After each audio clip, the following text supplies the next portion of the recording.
Hello and welcome to week number 3, day number 1 of week number 3, as we are going through the entire Bible this year. And so today we are starting off strong. We're reading Genesis 28 and 29 and Mark chapter 11. A lot to get to with these 3 chapters of reading.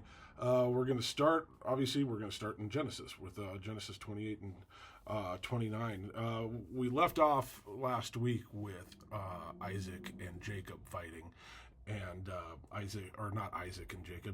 Esau and Jacob, the twin sons of Isaac and Rebekah. And Esau, Jacob had stolen Esau's birthright. He had stolen his blessing, this great blessing that Isaac gave to Jacob instead of Esau. And so now we see that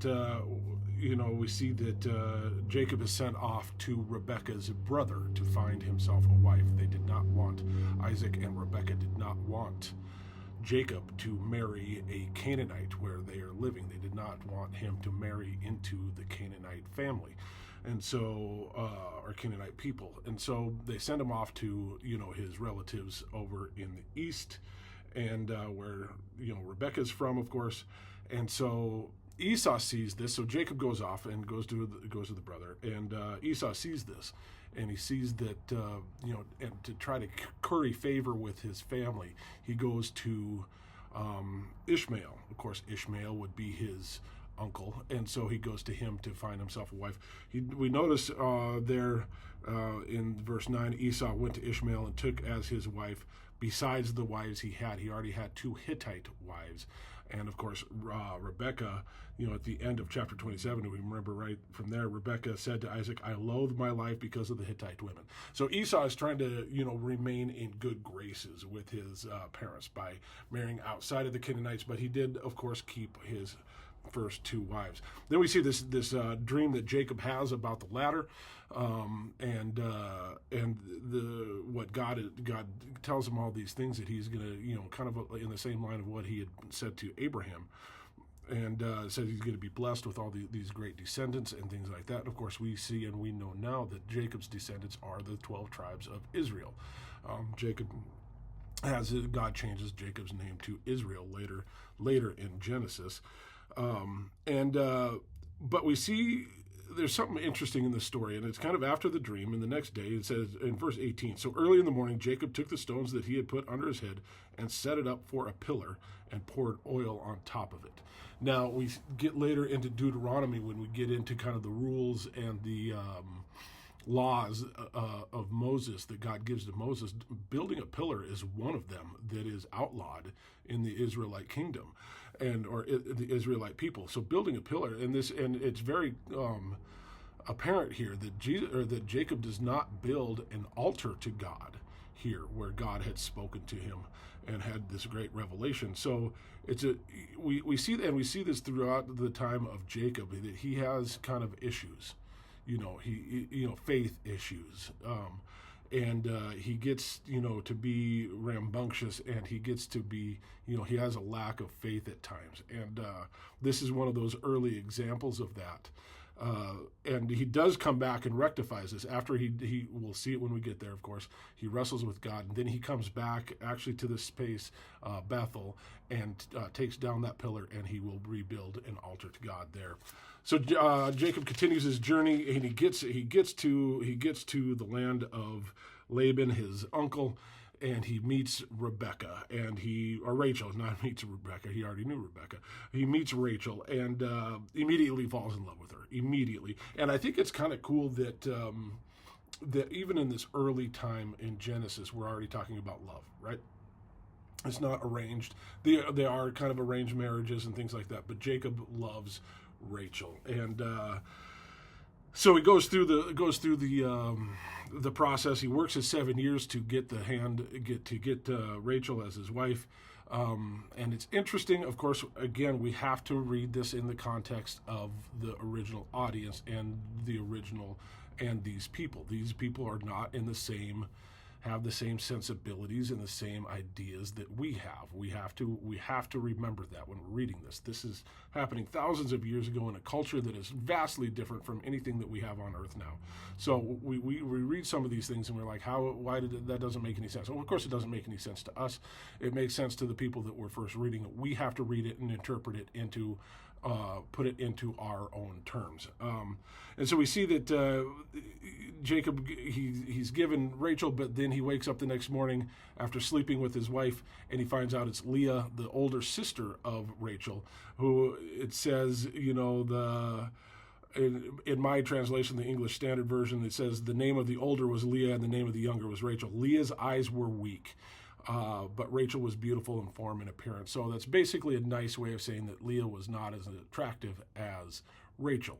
So Jacob, of course, this whole time he's working, he worked these 7 years to win the hand of Rachel. He was given Leah, not very thrilled with it. Laban says, it's our culture, all these things.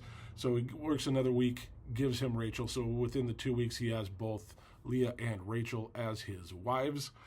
And again, we're going to get into it when we get into the laws that these polygamist marriages, these multiple marriages, they are actually, they're very much not biblical. But there's times when obviously it is used. But yeah, we'll deal with that when we get there. And I think it's really important that God comes down and he sees that Leah is unhappy in her marriage, right? And of course, anybody that's been in an unhappy marriage, an unhappy relationship, we've all been there. And he blesses her with the 3 oldest sons. And it's very important to remember. And we are going to get, there's a lot more that we are going to get into in these last 20 chapters of Genesis, and as we focus on Jacob and his sons. Now, the 3 oldest ones, Reuben, Simeon, and Levi and Judah. And, Judah, of course, being, the one that we really focus on throughout the rest of the Old Testament and, of course, into the New Testament. So these all come from Leah, the unhappy one, the one that was unloved. So it's really important to kind of keep that in the back of our heads as we go forward. That, Leah might not have been the favored one in the marriage, but she was the favored one in God's eyes. So flip over to Mark chapter 11, and there's just a ton going on in Mark 11, where this is, of course, getting to be this is really the start of the Holy Week, as we call it now, Holy Week, the Passover. This is the Passover. This is a Holy Week for the Jewish people. This is why Jesus is coming back. Jesus and the disciples are back in Jerusalem, or coming to Jerusalem to celebrate the Passover. And of course, we now know this as the Holy Week, for Christians. Now, this is, the important week of Jesus being, tried, crucified, and rising again. So we see the beginning, the triumphal entry. Jesus coming, we call this Palm Sunday now. Jesus is entering into Jerusalem, and he's entering into these great cheers and all these things, and he rides in on a donkey. And I really wanted to focus. We're not going to do a lot of this throughout. Maybe we will, maybe we won't. I shouldn't say that we aren't going to do a lot of this, because I get wild hairs and I want to go back and look. But Jesus rides in on the donkey, and he sends the disciples to go find him this colt, right? And so they bring the colt out that had never been ridden, and this is hearkening back to a prophecy from the prophet Zechariah. Zechariah 9, verses 9, and I'm going to read it. Rejoice greatly, O daughter of Zion. Shout aloud, O daughter of Jerusalem. Behold, your king is coming to you. Righteous and having salvation is he, humble and mounted on a donkey, on a colt, the foal of a donkey. So Jesus is one of the many, many, many prophecies that Jesus fulfills, riding in on this donkey. And he rides in, and they're shouting, Hosanna, Hosanna, Hosanna. Blessed is he who comes in the name of the Lord. And Hosanna means save, or please save, and it's really more of a political thing. And you have to remember that the Jewish people at this time, they're really looking for the Messiah. They're expecting like a warrior king that's going to come and save them from the Roman Empire, to save them from Roman control. They want their own nation. They want their own land, all the promised land, that of Jacob and Abraham and all these, from the Old Testament. And so they are expecting Jesus to be that person that's going to save them from Rome, right? And of course, we obviously know that is not the salvation that Jesus comes to do and comes to provide for all of us, not just the Jewish people of the first century. So, but this is this kind of sets up this week, and it's a fascinating as we see this at the beginning of the Holy Week, Palm Sunday. We see this that he's entering in these great crowds, and it being the Passover week, there's going to be thousands, hundreds of thousands of Jews that are gathered in Jerusalem to celebrate, and they're all cheering and they're welcoming him into, as this promised king, and then we obviously know how it ends later in the week. And then we have the fig tree, and the fig tree is a fascinating little nugget here. In when Jesus is walking, they're coming back into town from Bethany, which is just outside of Jerusalem. They're walking back in, and Jesus is hungry. He wants a fig. He sees this fig tree that is leaving, and it is about ready to. It should be producing fruit at this point. It is not producing fruit. He curses that fig tree and says, "You will never you will never provide fruit again." And the fig tree, as we get into the Old Testament, if you've read it before, the fig tree symbolizes Israel a lot, and the fig tree standing before God. And then we see later how when they come back by and the disciples are like, "Rabbi, Jesus, this is fig tree that you cursed is not producing fruit; it's all dead." And really, this is kind of symbolic of the people, and really a lot of the scribes and the Pharisees and these people that we see and hear about a lot in the Bible, that should be showing good fruit but are not. It's more for show. There's no real, meat, if you will, behind, what they're showing.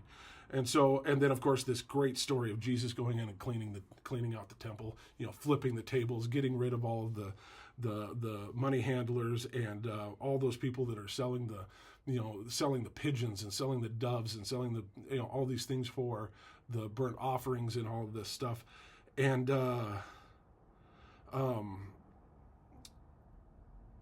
it's really interesting to me, how he does it. He goes in there and he's not going in there as just another Jew that is part of this, process that is coming in to, give his offerings and do his part for the Passover. He's coming in there as the man that this temple is for, and he's really changing things around. And this is really obviously the start of what will happen later in the week, when we see it that they were... verse 18, and the chief priests and the scribes heard it and were seeking a way to destroy him. And they've had about enough of Jesus at this point. And because Jesus is coming and calling people out. And, there's times that we need to do that. We're going to get, we'll come across that way more often. And then, of course, the chapter ends with the authority of Jesus being challenged, and they can't answer a very simple question. And so he's not going to give them the satisfaction of an answer to their question of who sent him. And of course, we know this, that God the Father sent him, Jesus, and this kind of helps answer some of those questions about the deity of Jesus Christ, him being part of the Trinity, the triune God. So a lot of great stuff today. Tomorrow we're going to get back into Psalms a little bit. We're going to read Genesis chapter 30 and 31. We're going to read Psalms 11 and then Mark chapter 12. We're going to continue with the Holy Week story. So stay tuned.